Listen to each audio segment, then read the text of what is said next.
It is Saturday, January 29th in the NBA, and I'm back with my two best picks of the day. Yo, what's going on, everyone? This is Austin from Calling Our Shot. Let's do a short recap. Yesterday, not a great day. The good news, our best bet of the day, DeJounte Murray hits. Bad news, the rest of our plays were an absolute flop. Whether it was Cade Cunningham building a brick house out there, the Celtics stinking, or Shai Gilgeous-Alexander getting injured. A very unlucky day. Either day, we're going to bounce back like we always do. If you are new to the channel, consider hitting that subscribe button. I think we're 400 subscribers away from 22,000. Maybe we can hit it this weekend because it is Saturday. Let's make some money today. Now, we have two separate videos for the Bengals versus Chiefs, 49ers versus Rams. We have our best bets in that one, a player prop, spread pick, spread over under pick, and same game parlay. So go check out those, both linked in the description and at the end of the video. We'd appreciate it. And like I said, we've been on a pretty good run of the best bet of the day segment. Let's hop right in. It's on a 34-12 run since December 10th. And despite the rest of our record not looking great, or at least going down, this best bet segment continues to push on. And today's best bet, Kevon Looney, under 9.5 rebounds, minus 135 on Caesars. Now, I know it's a little bit juiced, but I like this one. And I don't love betting unders this early in the day, and I apologize for a little bit of a later video than normal. I was waiting for some lines, but look, Looney's minutes are not going to go up regardless of who's out there. Even if some guys get randomly ruled out, which always seems to happen when we bet an under, I don't see Looney's minutes going up. So look, Looney starts at center for the Warriors today. They're taking on the Nets. Now, I won't lie, Looney had a great streak earlier this month when he was crushing this line. He went over 10-plus rebounds in 5 straight games, absolutely destroying the line.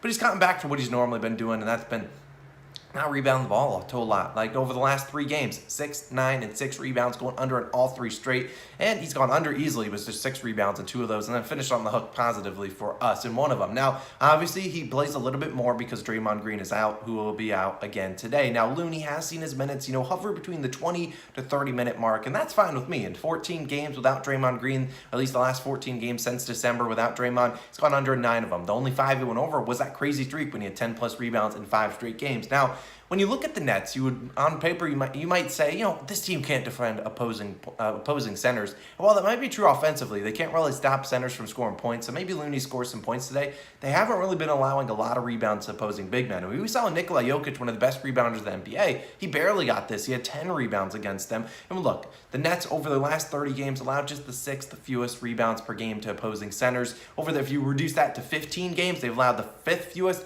Post that to the last 7 games, they've allowed the 2nd fewest rebounds per game to opposing centers. They really don't allow a lot, and they've been getting better and better. And now I think it comes down to Nicholas Claxton. Now, you look at Claxton, he might not get a lot of name and recognition, but he is important for this team, and he should be active today. He should be starting, and he's going to set a lot of screens for Harden and Kyrie. So you're going to have to, for Looney, you're going to have to come up and respect those 2 guys. If you don't come up on the screen, you're just going to see Kyrie or James Harden get a free floater or layup or whatever it may be, or mid-range shot against them. And he's going to have to show a little bit of respect. So when Claxton is out, though, you see LaMarcus Aldridge come in. He's going to set those screens, or he's going to stand out on the perimeter, which you have to respect his jump shot, one of the better mid-range to three-point shooters that the NBA has to offer. Now, you look at Looney's game log against the Nets, not great. He had in his last 3 games, he has played a total of 44 minutes, about what you will see about half of that today, combined for 11 rebounds. Now, there's not a big sample size. Some of those games, don't have exactly the players that we have today, obviously. Obviously, Klay Thompson is active today, and he wasn't active in any of those 3 games. So, a little bit different, but Looney has struggled with foul trouble. Last game, he had 6 fouls, and that's not outside the realm of possibility with guys like Kyrie Irving and James Harden, 2 guys that are capable of getting to the free throw line, can draw some fouls on guards that can't move their feet as well. Today, we could see a little bit of Nemanja Bjelica. Now, I'm not calling him a shot and saying he's going to play a big role today, but he could be out there spacing the floor for those guys to operate a little bit more, give them a little bit more room to operate, especially when you don't have to worry about Claxton or really Aldridge scoring a ton of points today. You don't need Looney as much on the defensive side of the ball. So, best bet of the day, we're taking Looney under 9.5 rebounds. Sharper books have this under at minus 221. We're getting a great plus expected value bet on this one. So we're taking Looney under 9.5 rebounds. Hopefully we can continue that best bet of the day segment, which is on a ridiculous run since December 10th.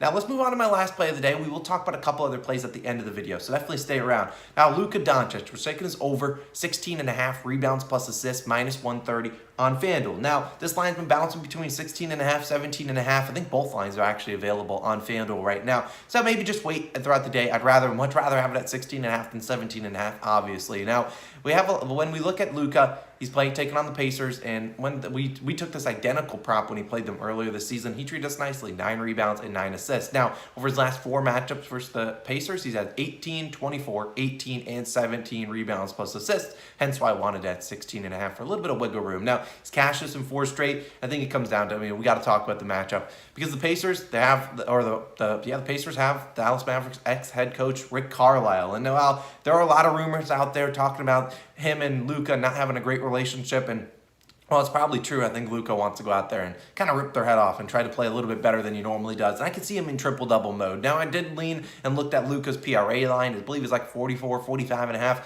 Just don't want to trust him to do all that today. Now, we look at Luka coming fresh off a triple-double with 25 combined rebounds plus assists. And over his last 25 games, he's actually gone over this line in 16 of them. He's normally getting pretty close with 15 or 16. Finishing real close. I think he gets over the hump today. Now, Luka has hit this over in 5 of his last 8 games. His struggles usually come against good defenses like the Warriors, the Suns, the Knicks, finishing with 16 against the Suns and the Knicks too. When I look at the Pacers, not a good defense. I'm sorry, Pacers fans. You guys don't play much defense. We saw what LaMelo Ball did a couple of games ago against him with 10 rebounds, 13 assists, absolutely abusing that defense, and that Hornets team put up 158 points. Well, I'm not saying the Mavericks put up 158. We did look at their last game yesterday against the Thunder. They are on a back-to-back. Maybe they come out a little bit lazy. Did see Josh Giddey put up 10 rebounds and 5 assists, kind of leading that offense a little bit with Shai Gilgeous-Alexander injured. Either way, I like Luka to bounce back. Over his last 10 games, Luka's averaged 17.3 potential assists per game and 15.3 rebound chances per game for a combined 32.6 rebounds plus assist chances.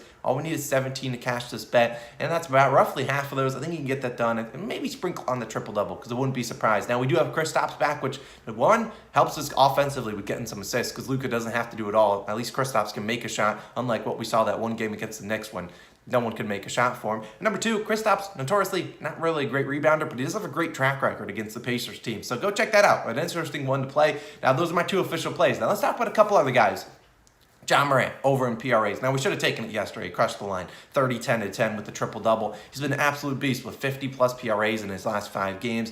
Now, I would take this bet right now, but 1, we don't have a line. So, and 2, I don't want to get hit with some garbage like, hey, Dylan Brooks, welcome back to the lineup, or Tyus Jones or Kyle Anderson, welcome back to the lineup. Always a potential with these guys on the health and safety protocols list and injuries. You just never know. So this will likely be a play that I wait until closer to tip off the play. If I do see, 1, a line like 41, 42.5, I'll take it. And 2, if we see a line we need those guys out. Now, if it's just Desmond Bane that has returned, fine with me. I'm not worried about Desmond Bane taking a ton of shots, but we look at the Wizards, who they're taking on. The Grizzlies are taking on the Wizards today. We've seen Ja Morant kind of have good games against them, but we've seen guys and guards that drive a lot have great games against this Wizards team, because 1, Daniel Gafford and Thomas Bryant, they're 2 centers that will play minutes. They don't play a whole lot of defense, and guards can just get in and lay the ball up over them. And look, Ja drives about as much as anyone in the league. We have talked about Shai Gilgeous-Alexander driving the most in the league. Well, Ja Morant's right there. He's been on an absolute tear, just driving a ton the past 5 games. There's a reason his stats are the way they are. I expect him to continue to drive a little bit more today. The spread's only 5.5. Don't see the Wizards getting blown out here. Over under like 228.5 points. So I like it. So stay tuned for closer to tip off once we see Brooks and Tyus Jones and Kyle Anderson all ruled out. And maybe this line, as long as this line is like 46.5, which I'm not taking. If it's like 42, 43.5 might be the highest I take. We'll see, and maybe I'll add it down below in the pinned comment section and on Twitter. Make sure you're following us. Now, if you wanted a spread pick lean of the day, I'd lean the Celtics -5.5, although I hate them. I will not bet on them ever again, but they are normally good on back-to-backs, and the Celtics are a team that cover when you don't want them to cover. We obviously had them yesterday. They absolutely stunk it up. They came back to tease us a little and then just got blown out in the 4th quarter. Not going to trust them all too much today. So my 2 official plays as of this moment: Kevon Looney under 9.5 rebounds, best bet of the day. Luka Doncic over 16.5 rebounds plus assists. Those are the 2 plays we're riding with. If we add a third, which we're not going to go more than 3, we'll link it down below in the pinned comment section. Might be closer to tip off though, so I apologize for the people that can't tune in. But normally looking at Ja Morant the most today. But maybe there's something else that sneaks up out of nowhere. You never know. I appreciate you guys for tuning in. This has been Austin. I'll catch you guys in the next one. Go check out those 2 NFL best bets videos before those lines change too much. I appreciate you guys, and I'll see you in the next one. Peace.